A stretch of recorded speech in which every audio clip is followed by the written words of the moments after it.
Glory to Jesus Christ. Glory forever. Christos voskres, voistinu voskres. Christ is risen indeed, he is risen. Christos anesti, alithos anesti. It's good to be with y'all. This is a beautiful day. It's a good day to be together, right? Been an end to a trying week, but things are getting better. See? Proof. God's love. Coffee. There's a saying. Father Robert said it this week. There are no atheists in foxholes, right? I don't see how there are atheists in coffee shops. I'm grateful. I'm grateful for the Lord's love. Grateful for all y'all being here as well. It's good to have you. Today is probably going to be a shorter show than usual. It will if I have any degree of self-discipline. Because I got a paper due at noon that I finished the rough draft at around midnight last night. And I cleaned it up some this morning. It still needs some more cleaning. It needs like a lifetime of cleaning. I mean, it came out of this full head. So I'm going to, Lord willing, wrap up a little early today and work on that. Because, there's some points that I need to clarify. I'm taking a gamble on this paper. See, I want to have some academics on. Lord willing, we're going to have Cyril Jenkins on. He has a long experience in academia. And of course, some of the people that we have had on do. But Cyril's done administration as well as teaching. And so is Father Gabriel, but that was at seminary mostly. Maybe I can talk my friend Hunter Baker to come on. There's a story there. I'll tell it some other day. Anyways, I'm taking a chance. Because academia, I found that, at least at the University of Georgia, it's not hostile to this, right? I may have told you about the interview when I had my interview for the program. They interviewed me, and their big concern seemed to be whether it would be a good fit. And I basically told them, look, it's going to be a great fit. Y'all are really smart, and you may not be experts in exactly what I'm looking at, but I have no doubt that this will work out just fine. So we got to the end, and they said, well, do you have any questions? And I was like, well, yeah, I mean, I'm a priest. What? Don't you want to ask about this? No, we don't care about it. I mean, he didn't say we don't care. He said, this doesn't even enter into anything. So, okay. And I found that to be true. It just doesn't enter into the conversation. I mean, I think that, honestly, even my friends in the program, my colleagues who don't have any, they're agnostic. God just doesn't enter into their daily lives. So it's not like they're atheists, they're against God, it's just not relevant. I think that they have appreciated having someone who is intentional about at least ethics, morality, pastoring in the class. But you can ask them about that. But what has been more challenging is that I'm not your traditional academic. I'm not. I don't just mean because I'm a non-traditional student. I'm twice as old as the other students that I'm with. But because I'm not a statist. I'm not, what is called in America a liberal. I often have liberal sensibilities, a desire to be a force for good in the world, but I don't believe that the state is always the best way to accomplish that. In fact, I think it brings unintended consequences that must be weighed and taken into account. And that comes not from any kind of ad hoc or backwards reasoning from, the way I was raised. It probably some of that, but it's also because of my study of how people behave in authority and how they have behaved in authority, even in pursuit of what seem to be lofty ideals. People can't We don't have a natural affinity without serious discernment for what is lofty and what is mad. And so just two examples, these are the ones that brought out their tropes, and I'm not accusing America of these things. But the government has been associated with the Holodomor, with the Gulag. Not our government, but a government of people. People usually go straight to Nazi Germany. That was a government acting on an ideology that at least the leaders believed righteous, and enough people went along with it. Our government supported the heinous institution, the wicked institution of slavery for so long. So anyway, what does this mean? Well, those thoughts don't really enter into the... It's just not... It's like my friends who are agnostic. It's just not on their radar, right? And neither are the unintended consequences of state action. And so when I come in and you raise issues such as that, people, it's not like they're against it. They do try to put you in a box because of, what has been labeled Trump derangement syndrome, right? The polarization on the left and the right is just incredible. And so if you can put someone in that box, you can just dismiss them. But it's harder to put someone like me in that box, right? Because I have developed rapport with them. They just don't know what to do with it, right? So when you say, yes, institutional racism is real and it must be addressed, and they say, oh yes, so you're in support of this, that, and the other program. I'm like, no, there's got to be a better way. Here's the way that I would like to see it done. It'll take longer, but we'll end up with a society that is not divided by identity, division, and so on. And they just don't know what to do with it. I had avoided coming out as a non-liberal, perhaps even as a conservative. But over the last couple of weeks, I've been like, look, this is silly. This has to be part of the conversation. And I'm not going to just sit by and watch conversations that need to have this input go by without it. And this paper that I'm writing for Race and Ethnicity Politics, I'm doing that. I'm replicating a study and showing that it is flawed methodologically because it makes too many assumptions about motivations. And it doesn't question the motivations it questions the motivations of libertarians and conservatives when it comes to race, with labels like symbolic racism.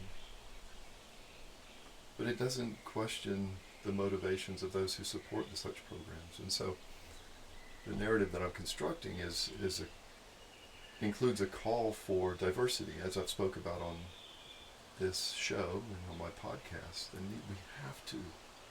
we have to support diversity we've talked about risk aversion, that's part of it, diversity of background, but also diversity of ideology, and this is not something that academia is used to doing. Jonathan Haidt has done some wonderful work. You've heard me talk about it and use it in my own research. The Righteous Mind is fantastic, and his TED Talk is wonderful. His first one, the others are good too. The fact that there are so few non-liberal voices in academia, it affects the ability of academia to deliver an objective product. It can be well done. It can follow the rules of scientific investigation, the testing of hypotheses. Things could be sent up for peer review, and that could even be done well. But if it's only within that particular echo chamber and doesn't have the review of others who say, this wasn't even on your radar, it should be. He's done, so if you look at heterodoxy, think that's what it's called, heterodoxy. I'm going to mix it up with Father Andrew's orthodoxy and heterodoxy. Heterodox Academy, I think is what it is, with Professor Jonathan Haidt and others, calling for this kind of diversity. But it's hard. It's hard.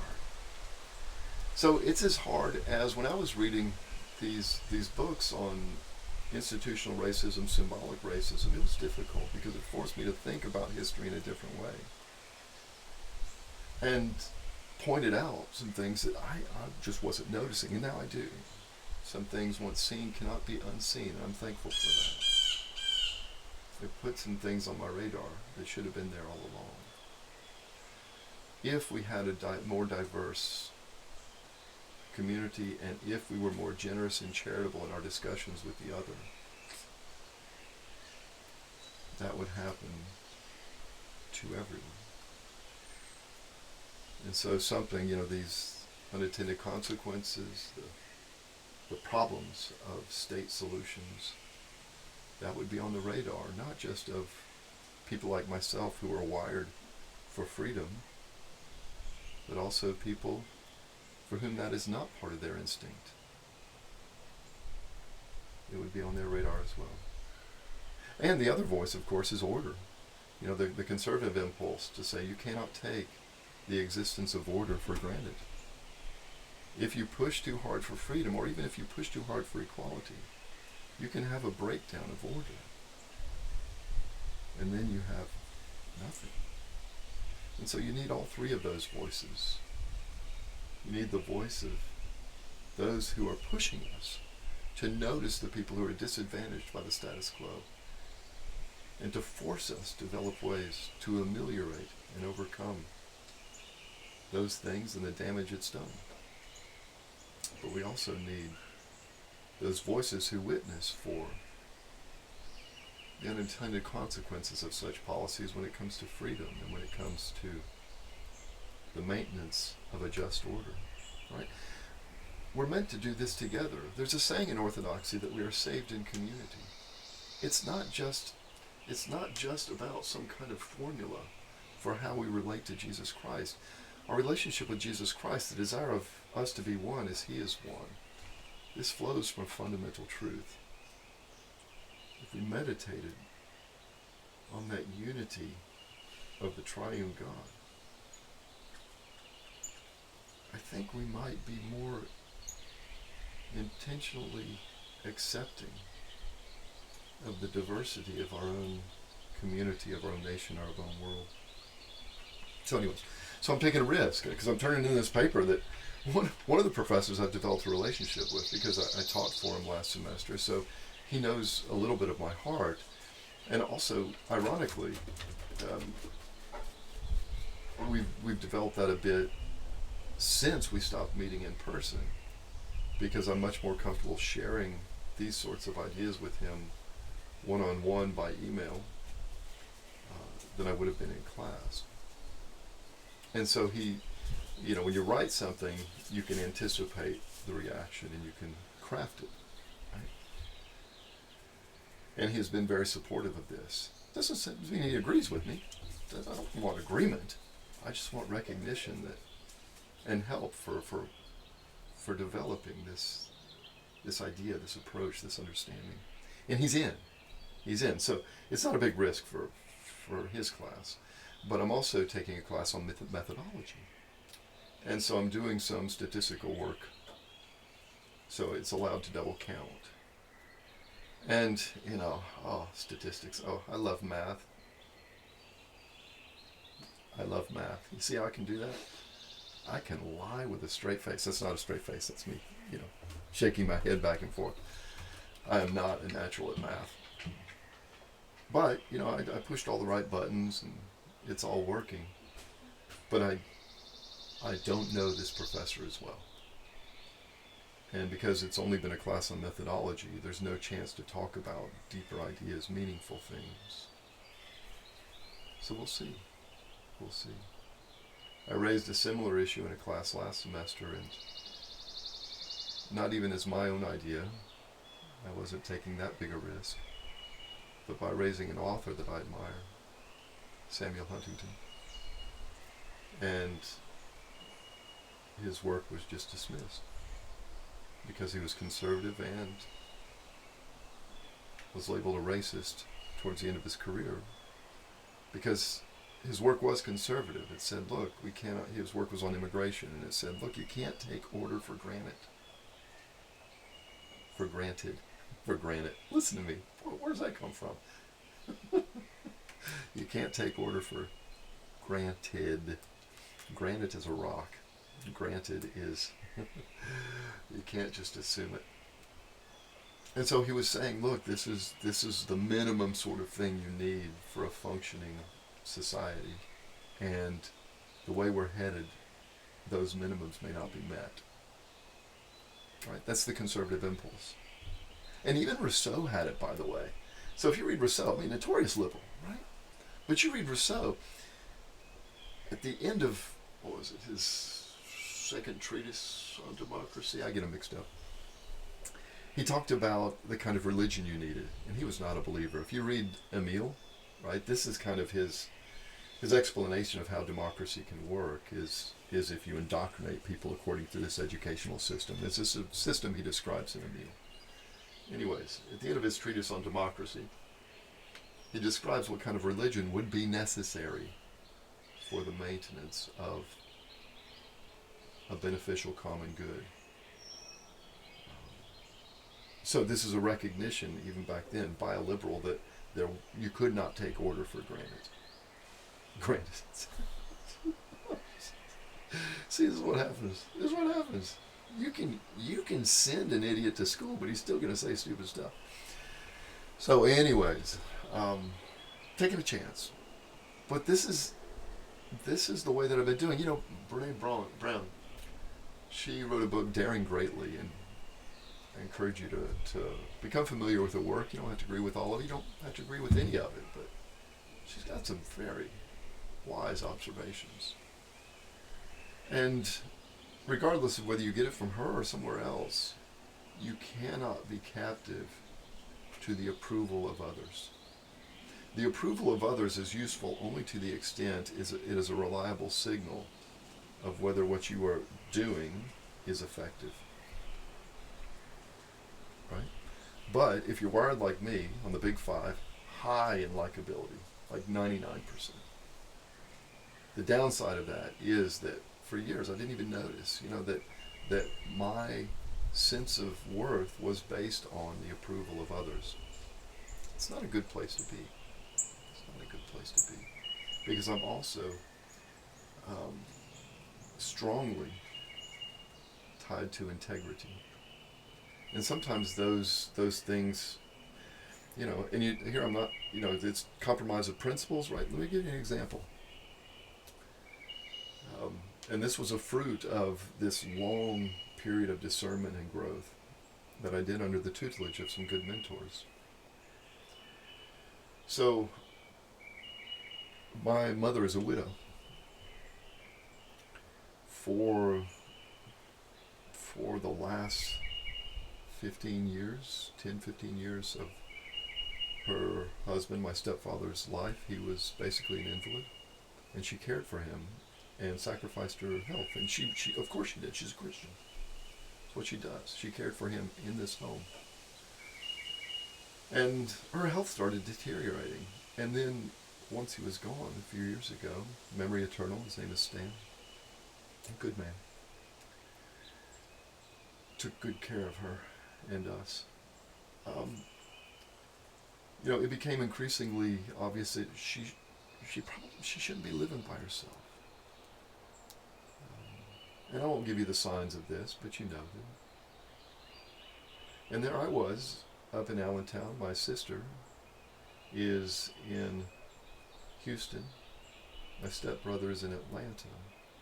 And so, we kind of courted her, right? See, look, Allentown, great place to be. And Houston, great place to be, look. But the thing is, Hartwell is the great place for her to be, because this is where her network is. And we recognized pretty quickly that you shouldn't take the most fragile of the unit and put them in the most challenging environment. They're the ones that need that extra structure and support. And so, a year ago, it was obvious. We were like, my wife came to me, and because she's the wise one in our family, she said, look, we can't do this. We've got to move. And it was hard. It was hard because I had as a priest, it doesn't get any better than what I had in Allentown. Because it was a wonderful parish, beautiful, great people, responded well, beautiful area, good for the kids. We owned our own house. It was close enough to the seminary to where I could basically have a full-time teaching load. It's fantastic. It also did something that many of our priests, our parishes, cannot provide, and that is a good wage. And also, two of the men whose approval that mean the most to me are my bishops. And Tony, my metropolitan and bishop, has been my mentor from the time I've known him. He's been one of my mentors. And, I've worked so closely with Archbishop Daniel for the last few years. And I knew that they would not react. I suspected. This is the thing about high likability. You anticipate when you build up these bugbears.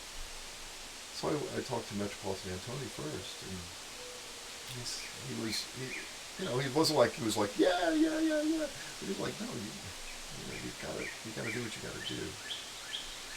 And Archbishop Daniel was very supportive as well. It wasn't something that either one of them would have chosen for me, without knowing all the details. But they supported me because they loved me, loved my mother, loved my family. And they also knew that they could replace me pretty quickly. Priests are, to a large extent, fungible, right? And Father Richard is doing a fantastic job.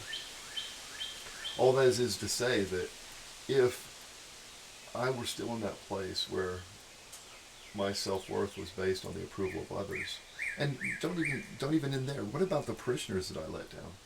Right? What about the parishioners that I let down? I could have not done this. And then any doubts that we had done the right thing were removed once this coronavirus came in. I cannot imagine my mother being here by herself through this. She would have made it. She's a strong woman. Strong church community, strong quilting community. But it wouldn't have been right. So that's what I mean about the way that likability can sacrifice your integrity. Right? Because I could not, something would have broken if I were not a reliable, good son to my mother in need. It would have been very difficult for me to be a good man and a good priest having done that. Now, we do that all the time. We make compromises and we recover. We do the best we can and we go to confession. But you see what I mean. And so, there's been this process.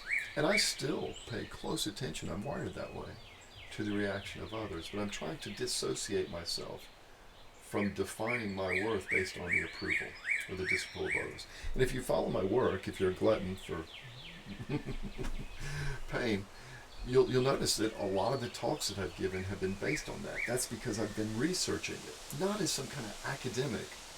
Life is too short for that, as Deacon Timothy and I were discussing. Life is too short to waste it on stuff that doesn't matter, especially theology. It's almost blasphemous when there's so much need for real answers to serious problems. And that's the serious problem that I've been trying to come to grips with, my pride. And how it has warped my ability to see and decide things well. So anyways, so we haven't even gotten to the news yet. We haven't done our deep breathing. So let's do our deep breathing, then we'll do a quick roundup of the week's news, okay? So, as we breathe in, we'll say the first half of the Jesus prayer. As we breathe out, we'll say the second half. Ready? All right. Breathe in. Lord Jesus Christ, Son of God. Pause.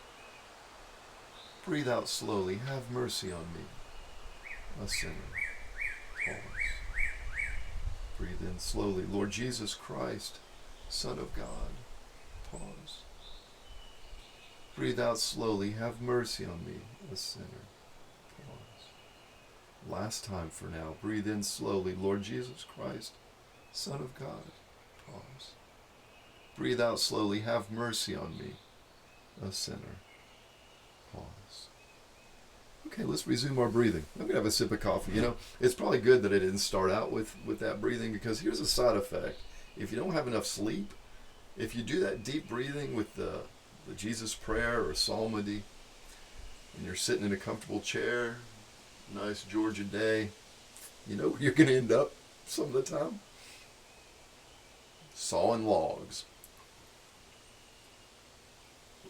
I wasn't sleeping, I was praying. That's the answer, right? But now the coffee is catching up. So how about some news?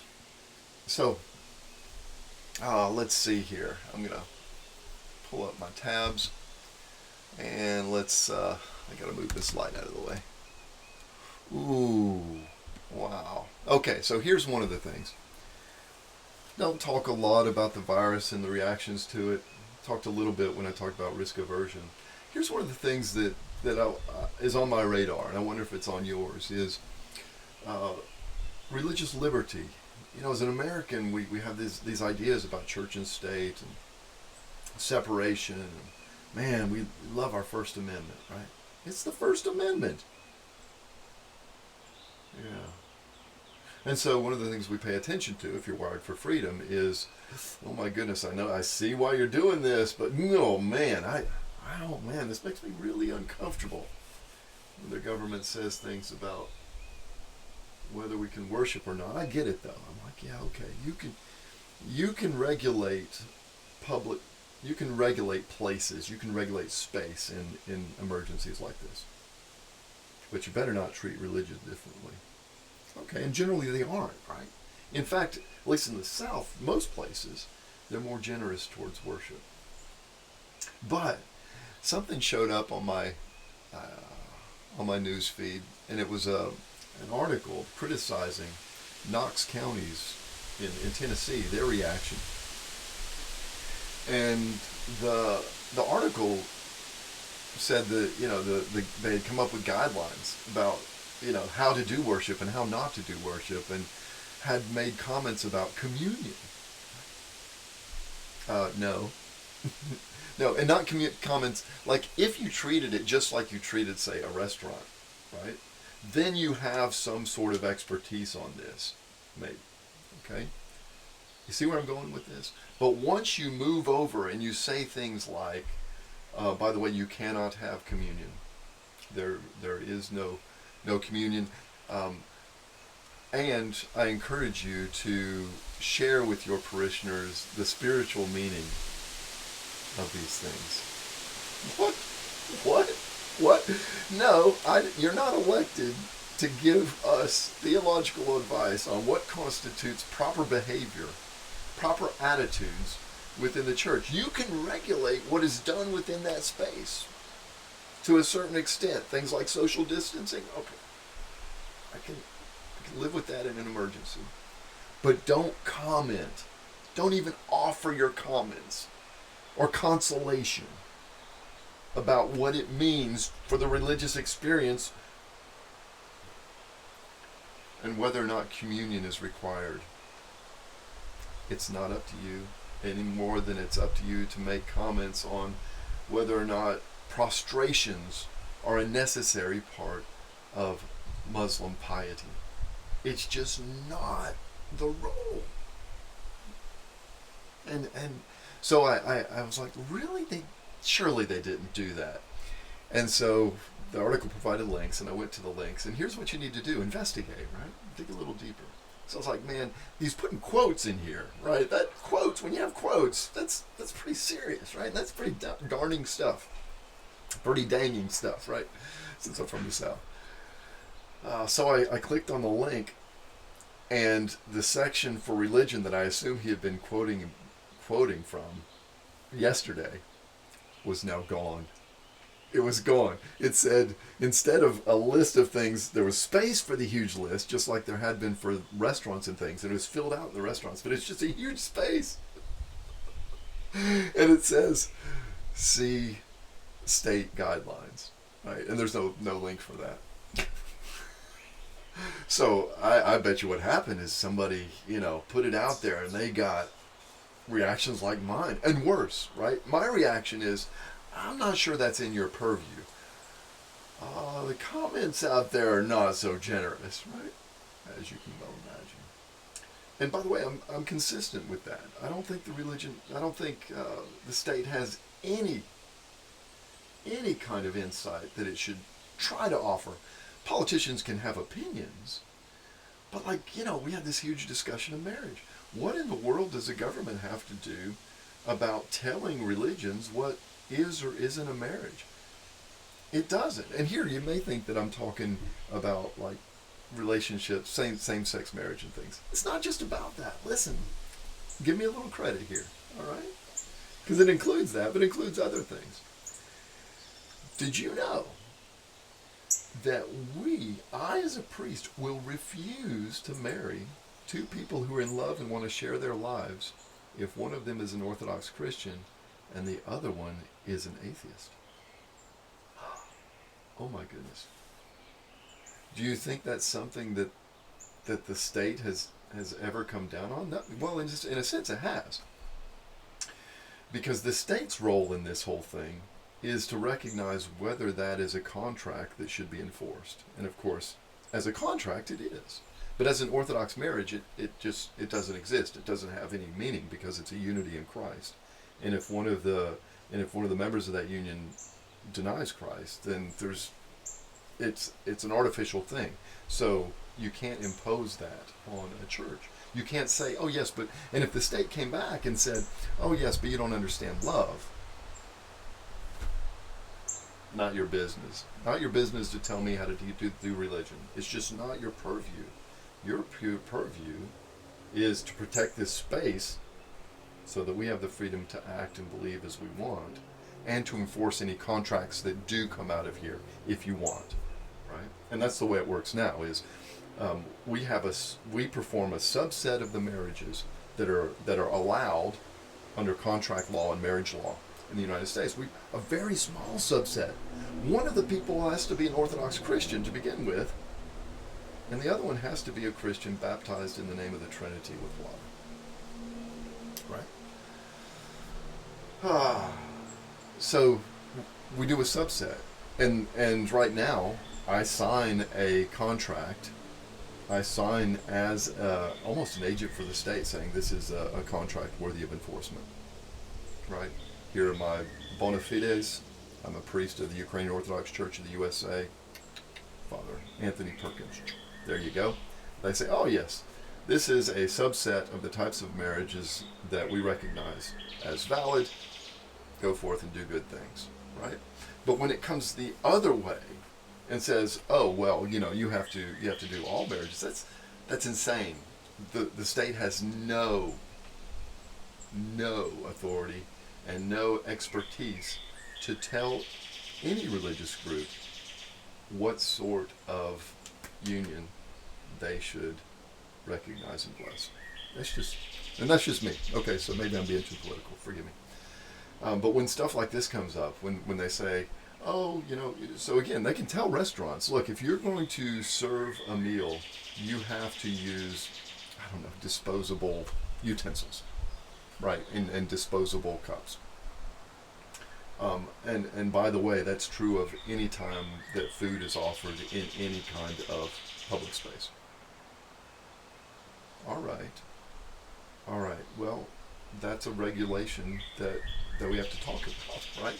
Because then they're saying, based on our expertise and our authority, we regulate these things, and then we'd have to say, well, all right, let's see if we can make that work with our tradition, or else we'll have to go into civil disobedience or figure something out, right? That's just the way it goes. But they can't come in and say, oh, you can do communion with, with disposable cups and disposable spoons because, you know, and then they explain the theology behind it, or they say because other people do. You're just like, no, don't don't try to teach me about my sacraments. It's not your place. So I'm happy to see that Knox County at least seems to have, based on negative evidence, seems to have backed off of that kind of thing. Uh, yeah, my friend Father Gregory Jensen, in general in this coronavirus time, COVID-19, he posted something on his Facebook. It said, "Look, be nice, be generous. People don't agree with you about whether things should be open and how it should be done. Just be generous about their intentions and about how they're gonna make it work." Here in Georgia, we're getting thrown all around in the media because evidently, we don't care. It's not true. If you look at the guidelines, it's still social distancing and so on. So, anyways, let's move on to something else. Ah. So remember this idea of diversity in the church? It's hard. It's difficult to do because watch how priests react when people say things that the priest is uncomfortable with. Right? What happens? One of the reactions of the priest is to exert authority, right? To speak from authority. Well, it's the same for bishops. Bishops don't like being told, "Hey, you're doing it wrong." Oh my goodness. And so this is coming up because there are clerics, non-episcopal clerics, who in some jurisdictions have been directly critical of the practices called for by their bishops, and there's been a reaction. So here's one thing that Seraphim Dankart posted on his Facebook page, and it's a translation of an article. It says, "The Faculty of Theology at the University of Belgrade has been in turmoil for at least 2 or 3 years. Recently, a priestly professor was banned by the Patriarch from speaking in public. The priest may be ecclesiastically disciplined up to and including losing his priesthood for speaking on Serbian TV about the varieties of responses to the pandemic in Orthodox churches worldwide." Because there is variation in how our bishops are telling us to respond, right? The priest professor expressed the opinion that the Serbian church should consider adopting changes in how it gives Holy Communion, citing the changes approved by the Russian and Romanian churches as well as historical precedents. Okay, so he goes on, and he's a serious priest, he's a serious academic, and he goes on, he's given this interview, he says, "Look, there are these variations in responses. Here's what we're doing, here's what they're doing in Romania and Russia, 2 other serious Orthodox churches.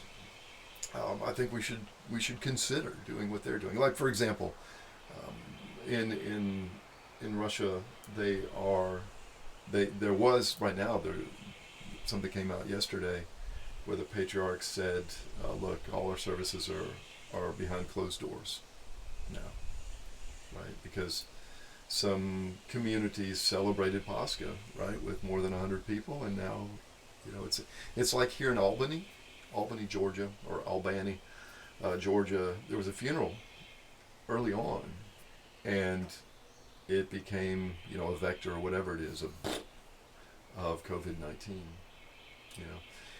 Anyways, so but before that, there was this guidance that in between every communicant, you would still do it by spoon, but in between every communicant, you would wipe the spoon with alcohol. So you'd pour alcohol over it, not just wine, but serious, like Everclear, over it, and then clean it with the cloth and go to the next communicant, right? So anyway, so that he's describing these variations. He says, we should consider doing this. Okay, and now he's banned from speaking in public, and may go to court, spiritual court, and he's not the only example of this. So I think I lost the tab, but Protodeacon Karayev, who gets himself in trouble, right? He was the darling, serious theologian. He was the darling of the Moscow Patriarchate, but then he started to speak out against some things that were going on, and so he got removed from the faculty, and now he's been banned from serving as a cleric because of his criticism of how some priests had opened up churches for services and so on. And the actual banning, though, was, it sounds like Protodeacon Kariv did it wrong. This professor looks like he did it right. He just kept to the facts and objectively did it as an academic should. And someone who's generous should. Rule number one that I teach my seminarians is don't embarrass your bishops in public, right? Our bishops are worthy of respect and support. And so it sounds like what Protodeacon Kariv did was just demean a priest in public after he had died, right? And I haven't read the original Russian. This is just a report from Interfax Russian in English, Interfax Religion in English. But anyway, so this is going on. This is part of. So we don't have a good way in our parishes and perhaps in some dioceses of having this conversation, of diversity, different voices coming up. And I'm happy to say that is something that in our patriarchate, the ecumenical patriarchate, and in the UOC USA, it's kind of baked in. Right? So when we had the Council of Crete, even lay experts were invited to weigh in on things, right? And in our UOC USA, we are subordina pravni.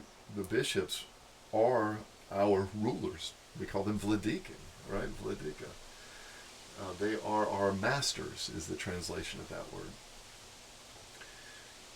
But we are intentionally arranged into a consistory, a metropolitan council, and a sobor that includes priests and laity.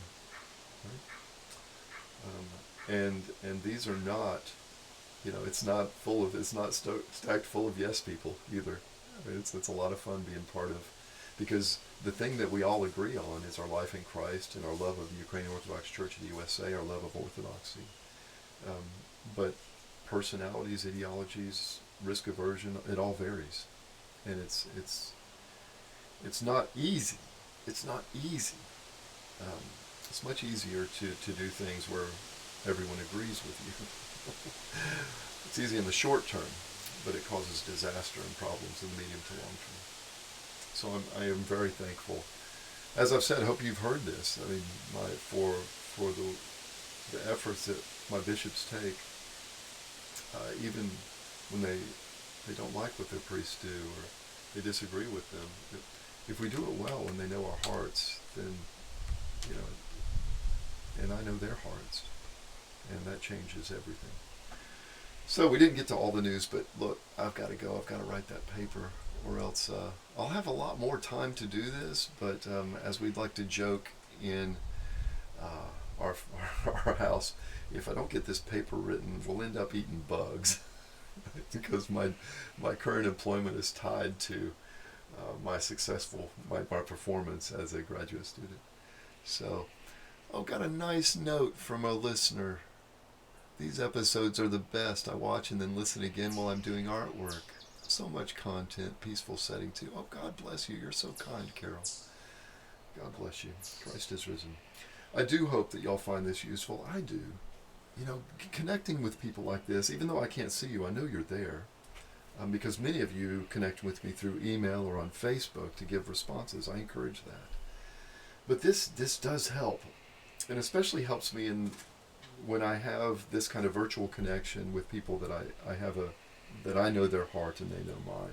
So, for example, I have office hours for seminary, right, twice a week, and I invite people who aren't my students to come in, just so we can share our hearts, right? And I've gotten feedback from students and from people I've invited about how useful it is. Look for opportunities to do those things, not just as a participant, but as an organizer. Some of us really are called to organize that sort of work. If you want advice on how to do it, it's not hard. I'd be happy to help. That's part of my calling, is to equip the saints, and you are the saints. And we are in a community of people who are suffering, and so we have to reach out in any way that we can to bring the light of Christ, to bring the love of Christ, the hope that comes from a life in Him. the never being alone that comes from being in Him, that people need in this difficult time. So feel free to reach out to me, to any of the guests that I've had. They do the same work. That's why I have them on here. All right. And in the meantime, pray for us. Pray for all your priests, all your bishops, and all of our brethren. Well, that's it. Time to go write papers. Heteroskedasticity and multicollinearity await. Until Monday, Godspeed.